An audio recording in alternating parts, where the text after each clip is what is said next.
sahbihi ajma'in. Subhanaka la ilma lana illa ma 'allamtana innaka antal alimul hakim.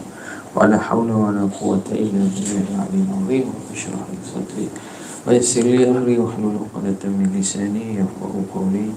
Saddid lisani wahdi qalbi bihaqqi sayyidina Muhammadin sallallahu alaihi wasallam.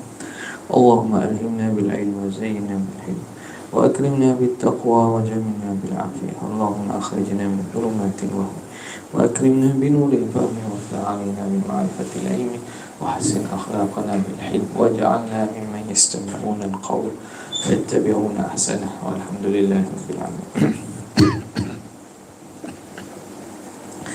Alhamdulillah, salam sama kita mengucapkan kesyukuran kepada Allah yang memberi kepada kita taufik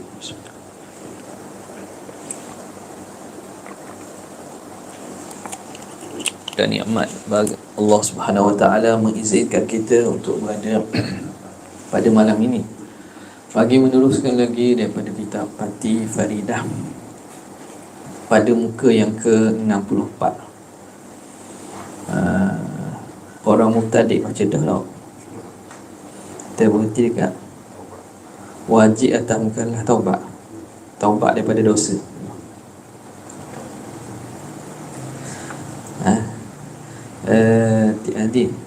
Orang mubtadi' tiada hukum kufur. Ke orang mubtadi' macam dah. Kerana ada bagi takwil melainkan mubtadi' yang berkata Allah berjising atau berkata situ dah. Okey situ. Jadi kita ambil sikit ulang pada orang mubtadi' itu. Okey. Muka 64, tajuk orang mubtadi' situ muka yang ke 82, cetakan bahasa tulisan Rumi. Bismillahirrahmanirrahim. Qala al-muallif rahimahullah wa nafa'ana bihi wa bi'ulumihi fid dharain amin ya rabbal alamin. Orang mubtadi', mubtadi' ini ahli bid'ah, pelaku bid'ah dipanggil mubtadi'. Mubtadi' itu ialah ahli bid'ah. Kata muallif, orang mubtadi' tiada dihukum dengan kufurnya seperti Mu'tazilah. Orang mubtadi' terbahagi dua lah. Yang ni contoh yang tidak dihukum kufur. Jadi mubtadi' bid'ah ini secara umum pada i'tiqad ialah i'tiqad yang menyalahi ahli sunnah wal jamaah. Itu dipanggil mubtadi' belaka. Maka i'tiqad yang menyalahi ahli sunnah wal jamaah ni terbahagi dua. Kadang-kadang i'tiqad yang menyalahi ahli sunnah yang tidak kufur. I'tiqad tersebut tidak menyebabkan orang yang i'tiqad itu jatuh dalam kekufuran lagi. Dia sekadar dia terkeluar daripada kelompok ahli sunnah. Ada ke begitu? Adalah. Jadi jangan ingat orang ahli bid'ah ni ataupun mubtadi' ini semua dihukum kufur. Apabila kita ahli sunnah wal jamaah mengatakan bahawa orang ni ahli bid'ah, itu lafaz umum. Ahli bid'ah maksudnya i'tiqad dia tidak menepati i'tiqad ahli sunnah wal jamaah. Okey. Adakah mesti ahli bid'ah itu kufur? Tidak. Kerana ada sebahagian daripada i'tiqad tersebut tidak membawa pelakunya kepada kufur. Ni kita kena walu. Sebab ada orang dia marah kepada ahli sunnah kita ni, Asy'ariyah ni kerana kata dia bid'ah. Mana di sini dia bila kata bid'ah tu kufur? Tak. Kena faham. Konsep ahli bid'ah ni kena detailkan lagi. Ada ahli bid'ah yang kufur, ada ahli bid'ah yang tidak kufur. Tidak kufur, dosa tetap dosa. Sesat tetap sesat, salah tetap salah. Cumanya salah dan tersesat itu, tersesat yang jauh sampai lari keluar daripada Islam ke masih dikira sebagai ahlul qiblah, umat Islam, tapi dia telah melari daripada jalanan ahli sunnah. Sebab itu ahli bid'ah ni kena perincikan lagi, adakah dia telah terkeluar daripada Islam atau masih dalam kelompok umat Islam tetapi keluar daripada kelompok ahli sunnah wal jamaah. Jadi di sini tiada dihukum dengan kufur, makna apa? Bid'ah, ahli bid'ah yang tidak terkeluar lagi lah. Seperti Mu'tazilah yang berkata bahawasanya manusia ia sendiri menjadi perbuatan dirinya. Manusia yang buat perbuatan dirinya. Heboh 2-3 hari ni ada orang di Alik Tani tu. Alik Tani tu dia kata itulah pandangan ahli sunnah wal jamaah yang sebetulnya. Hak Mu'tazilah tu dia kata pandangan ahli sunnah. Kalau kita dengar hak dia khabar Mu'tazilah tu sebiji lah. Sama. Nampak tak? Itu pandangan tu bukan pandangan beliau tu, dia ambil daripada pandangan Ibn Taymiyah. Sebab Ibn Taymiyah pun dia menolak konsep ikhtiar dan usaha yang diketengahkan oleh Asy'ariyah ni. Jadi dalam pandangan ini Ibn Taymiyah dia cenderung kepada Mu'tazilah. Bahkan beza tu sangat-sangatlah sikit. Atau boleh kita kata serupalah, kalau kita dengar secara umum tu macam sutela dah. Dengan Mu'tazilah. Kata Tuhan beri kuasa kepada hamba, maka hamba yang buat perbuatan dia. Hamba yang buat perbuatan dia.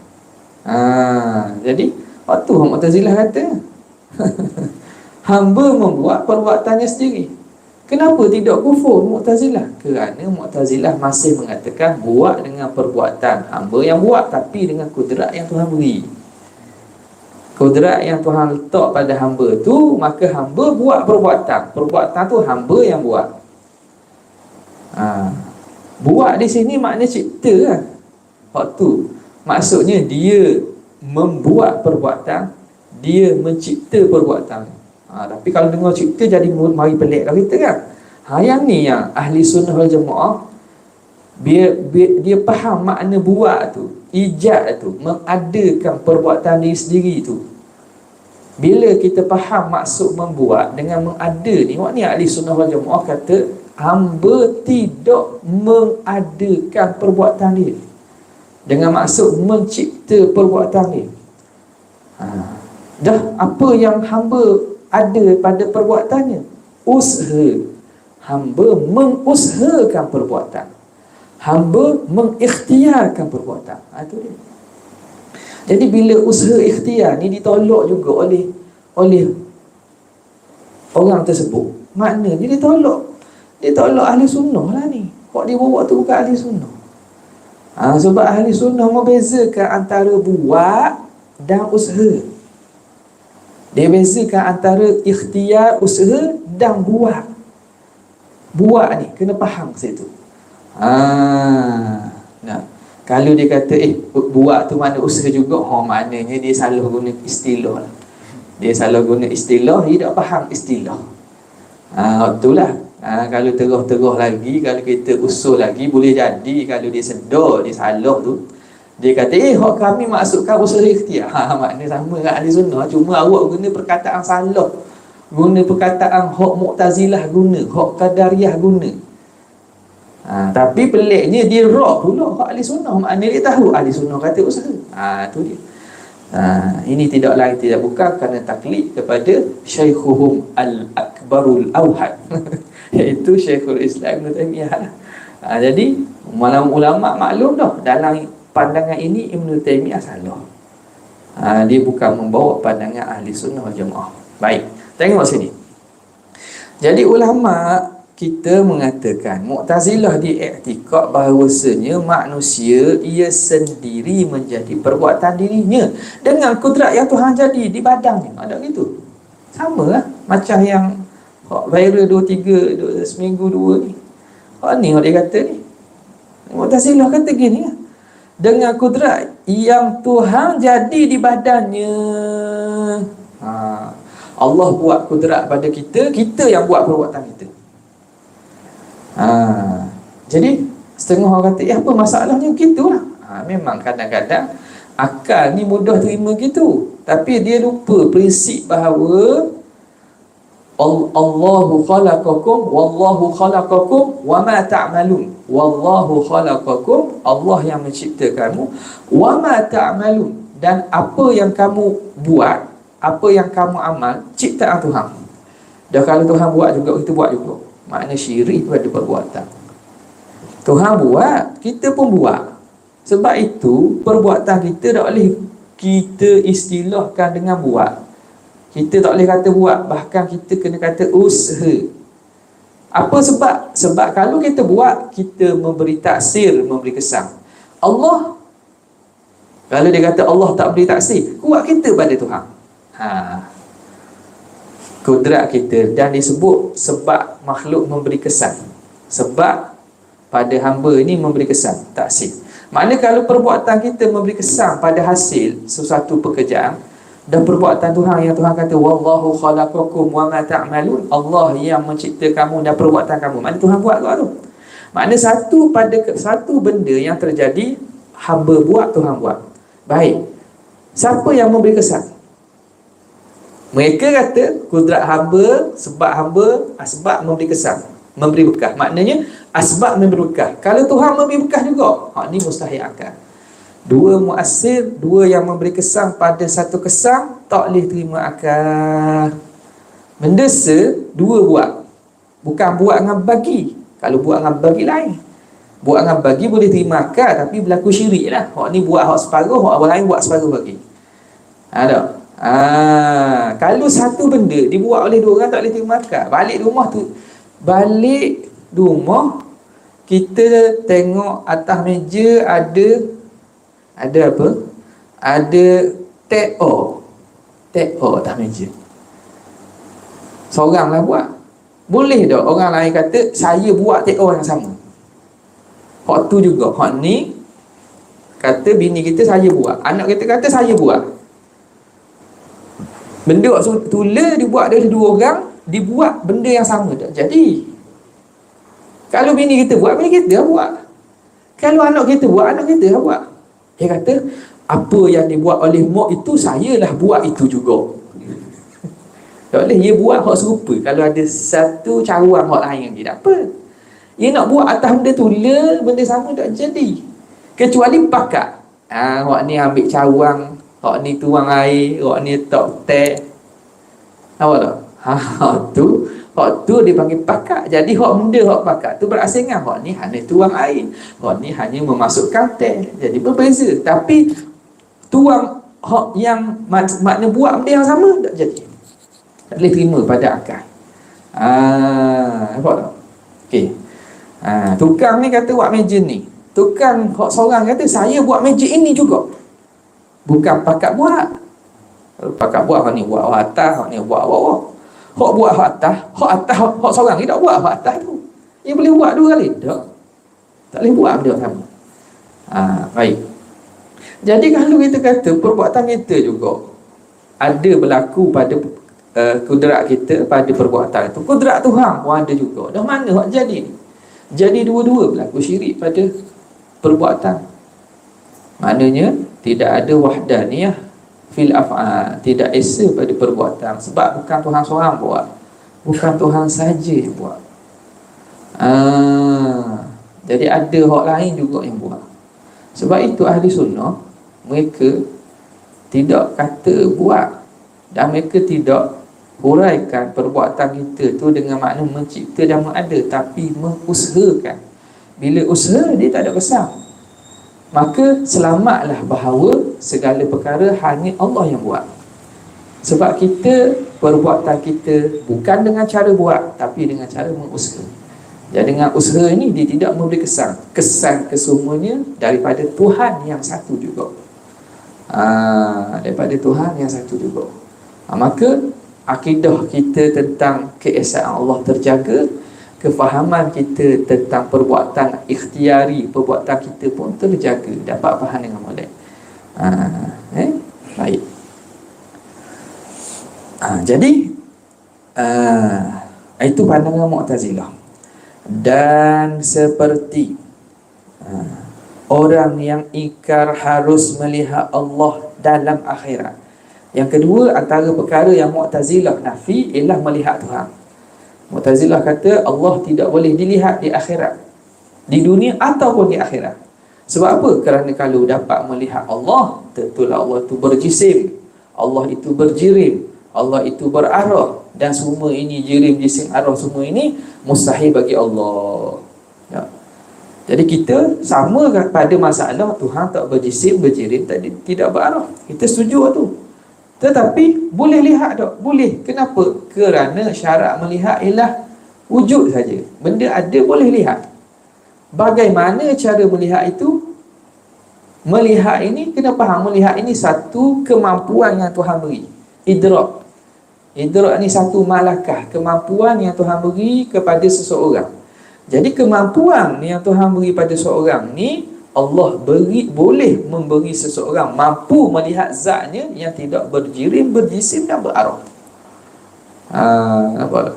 Tak berjirim, berjisim dan berarah. Dah. Kenapa kat dunia kita kena tengok sesuatu tu berjisim, berarah dan berjihad? Kerana kemampuan mata di dunia ini terhad. Kemampuan mata di dunia terhad. Benda yang ada jisim pun, tapi bukan jisim yang betul toko, yang betul zahir, kita tak boleh nampak dah walaupun benda tu ada.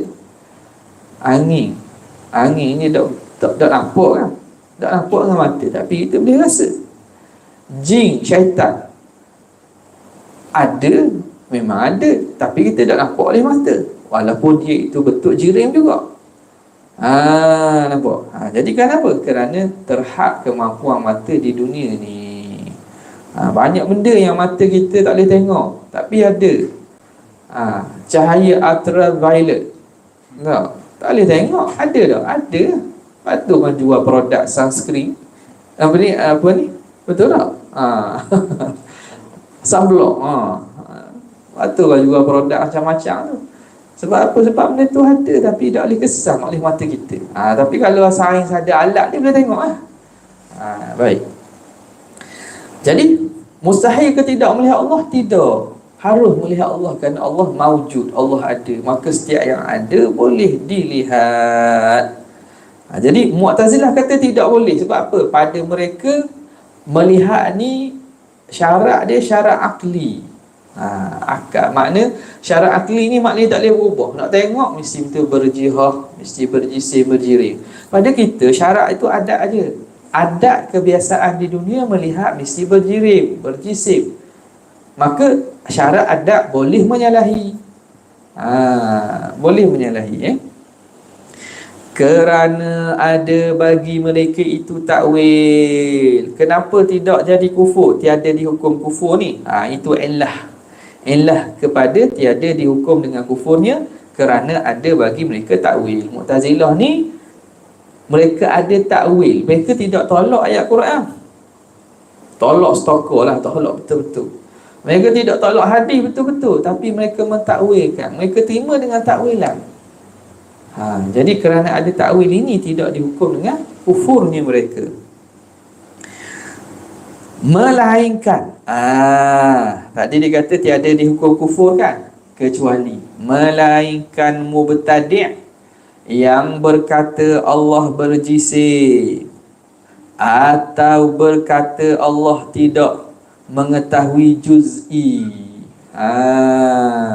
Ni kata dia, maka kufur ia dengan ijma'. Boleh berkata Tuhan berjisim, Tuhan jisim. Ni berat ni. Tuhan berjisim, ada berat. Jisim ni maknanya ada mass, tak? Ada berat dia. Ada ukuran dia, ada had dia. Jadi bila kata Tuhan jisim ni, maka perkataan ni kufur dengan ijma'. Disebut oleh pengarang di sinilah. Kalau ikutnya lagi, masih ada takwil lagi lah. Kalau kita tengok pada kalam-kalam ulama', pada masalah ini ada perbincangan panjang lah. Tapi ramai di kalangan ulama' ataupun boleh kata jumhur, memang bila mengatakan berjisim ni, ini satu benda yang telah melangkaui akidah yang sahih. Makna bukan akidah yang ahli sunnah wal jamaah berjisim. Sebab apa? Pertamanya lafaz jisim ni tidak warid lah dalam di kalangan akidah yang dalam Islam, makna menjisimkan tu. Sebab itu walaupun tidak disebut, tapi ulama kita nafi. Sebab apa? Sebab nafi pada masalah penyerupaan ni umum. Maka mana-mana sifat makhluk yang tidak layak, yang mustahil bagi Allah Subhanahu Wa Taala, lafaz tersebutlah, maka dinafikan pada Allah Subhanahu Wa Taala walaupun tidak warid dalam rupa tersebut. Antaranya ialah bila Allah Subhanahu Wa Taala ditanya, Nabi SAW ditanya oleh kaum Quraisy, "Ya Muhammad, sif lana rabbak." Wahai Muhammad, cerita kepada kami macam mana Tuhan kamu ni. Amin zahabin huwa, adakah daripada emas, atau fiddah, ataupun daripada perak. Jadi Tuhan kamu ni warna betul ni daripada apa? Jadi Allah Subhanahu Wa Taala menurunkan kepada Nabi SAW surah Al-Ikhlas. Jadi Allah tidak menjawab persoalan yang ditanya oleh kafir Quraisy tu dengan menceritakan hakikat zat dia daripada apa-apa. Sebab apa? Sebab apa yang ditanya oleh mereka ialah pertanyaan tentang zat makhluk. Tuhan kamu daripada apa? Daripada emas ke daripada perak? Maknanya mereka bertanya tentang kunhuz zat, tentang hakikat zat Tuhan. Bila hakikat zat Tuhan ni bukan daripada jisim dan jirim, maknanya persoalan kaifiat ataupun hakikat zat Tuhan tu tidak boleh dijawab dengan cara menceritakan daripada apa. Sebab kalau kita kata daripada sesuatu, makna ada sesuatu yang menjadi unsur Tuhan. Makna ada benda lain yang awal pada Tuhan. Macam kita kata meja ni pada kayu, makna ada unsur yang menjadikan meja ini, iaitu kayu. Kalau ada bagi Tuhan tu unsur yang menjadikan hakikat dirinya, makna ada sesuatu yang mendahuluinya. Ada sesuatu yang mana diri dia itu dihasilkan daripada itu. Mana boleh gitu? Dia Tuhan kan. Segala selainnya itu makhluk dia belaka, dia cipta. Jadi tak valid soalan tersebut. Tapi Allah Ta'ala jawab dengan cara apa? Dengan menceritakan sifat dia. Sifat dia. Jadi persoalan tentang jisim dan ni sebenarnya nak menolak daripada membincangkan tentang hakikat zat. Sebab itu ulama kita nafi jismiyah, berjisim Tuhan, jirmiyah, berjirim Tuhan, menafikan tu. Sebab jirim dan jisim ni ialah penceritaan tentang unsur dan hakikat zat makhluk.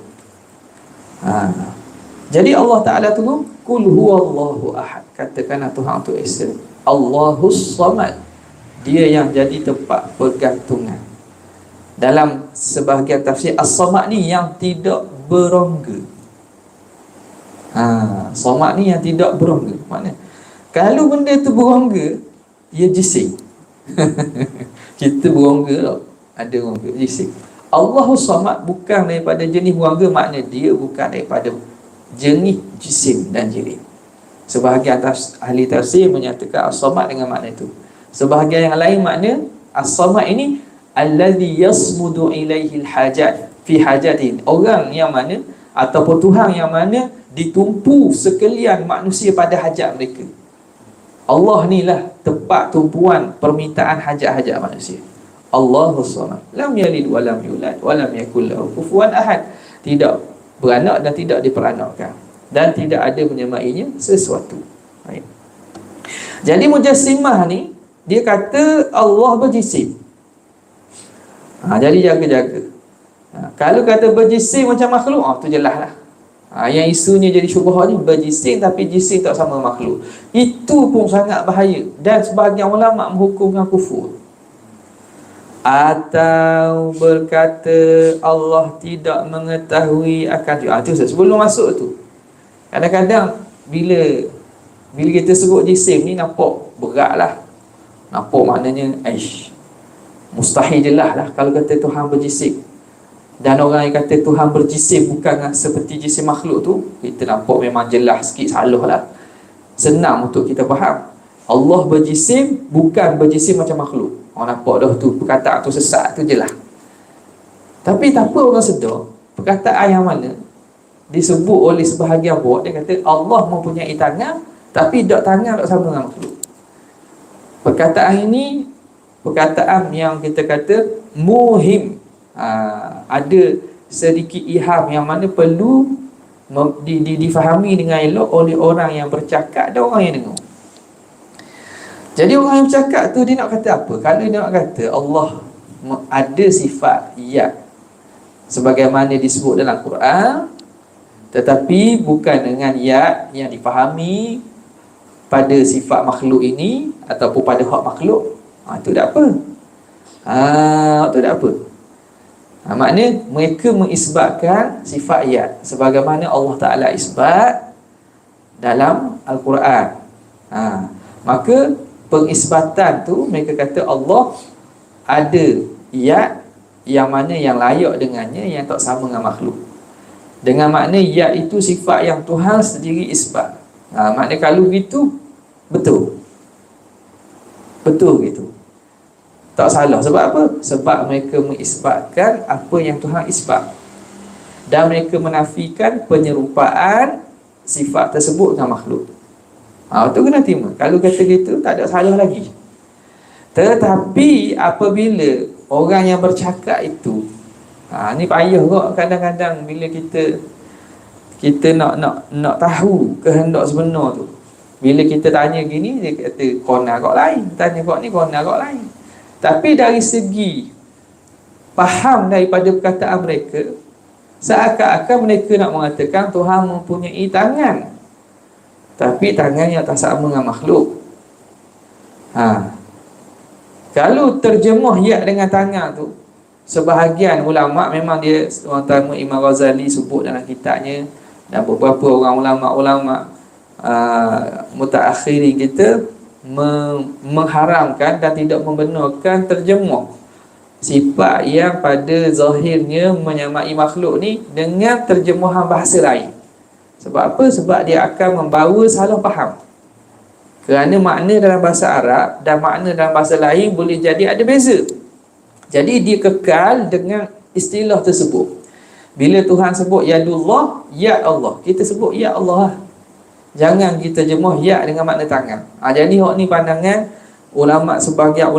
sebahagian besar lah, kita tahu nak kata besar tu, itu kena tengok lah. Tapi maksudnya sebahagian ulama' yang muhakkikin lah, ulama' kita melarang daripada menterjemah ya kepada bahasa lain. Imam Ghazali sebut sahih. Dan arwah Tuan Guru Haji Abdul Rahman Fatani, Tok Guru Haji Mapumbing pun sebut gitu juga. Dan beliau pun cenderung pada pandangan bahawa kekalkan kalimah tersebut dengan bahasa yang Tuhan sebut, dengan nas yang datang, ya Tuhan, tak apa. Sebab itu tak ada orang boleh nafi, sebab Tuhan sendiri sebut ya Tuhan. Kalau nuzul lah, tak turun, nuzul turun, tapi kita kekalkan dengan istilah nuzul, maka begitu lebih selamat. Baik. Namun di sana kita tak bolehlah nafikan bahawa ada sebahagian membenarkan terjemuh tu ya dengan makna tangan, tapi tangan yang tak sama dengan tangan makhluk. Bila kita menterjemuhkan ni, kena ingat, orang yang nak mengisbatkan tangan Allah itu kena faham bahawa tangan yang dimaksudkan di sini bukan anggota. Sebab itu kalau ahli sunnah wal jamaah, mereka yang katakanlah kita jumpa dalam kitab-kitab ahli sunnah tangan Allah yang tak sama dengan makhluk. Dan kalau ahli sunnah dia akan sebut bukan dengan makna anggota, bukan dengan makna juzuk. Hak ni dia menghilangkan iham ataupun keserupaan sifat Tuhan dengan sifat makhluk. Jadi kalau ahli sunnah wal jamaah, mereka bila nak menisbahkan sesuatu sifat, ayat-ayat mutasyabihat ini, ayat-ayat yang ada zahirnya memberi penyerupaan Tuhan dengan makhluk, kena ingat bahawa dia kena melakukan yang dipanggil takwil ijmali. Takwil ijmali apa? Mengatakan bahawa tidak sama dengan makhluk, bukan dengan makna anggota, bukan dengan makna juzuk. Lepas tu apa makna? Hak tu serah ke Tuhan. Itu konsep tafwid, menyerah makna kepada Allah Subhanahu wa taala. Boleh? Jadi Di sini apabila maksud orang sebut tangan tak sama dengan tangan makhluk. Jadi mereka perlu jelaskan bahawa bukan dengan tak sama dengan tangan makhluk tu apa dia? Tak sama dari segi mana tu? Sebab sebahagian mereka kata tak sama dari segi rupa sahaja. Sebab itu bila sampai kepada perbincangan ni mereka datangkan perumpamaan tidak sama. Tak sama dengan tangan makhluk. Mereka pun cerita tangan kita tak sama dengan tangan monyet. Tangan monyet tak sama dengan tangan benda ni. Tangan semut tak sama dengan tangan ikan. Tangan ikan tak sama dengan tangan kursi. Tangan kursi tak sama dengan tangan motor. Contoh. Jadi mereka mendatangkan tidak sama itu yang bersifat rupa belaka tu. Jadi kalau kata maka tangan Allah tak sama dengan tangan kita, maknanya mereka menuju ketidaksamaan dalam bentuk rupa. Masih dikira tajsim tapi tidak sharih. Itu yang kadang-kadang mereka tidak sedar. Mereka buat contoh tangan kita tak sama, tangan ni, tangan monyet, tangan kucing, macam-macam binatang sebut. Akhirnya sebagaimana tangan kita tak sama dengan tangan binatang, tangan Tuhan tak sama dengan tangan kita. Tidakkah perumpamaan yang dibuat itu mengkhususkan tidak sama pada rupa? Maka kalau mereka kata tangan Tuhan tak sama tangan makhluk dari segi rupa, tetap mereka mentajsimkan. Ni bahaya. Dia kata dok. Kalau dok kena sebut tangan bukan dengan makna jisim, tangan bukan dengan makna anggota, tangan bukan makna juzuk.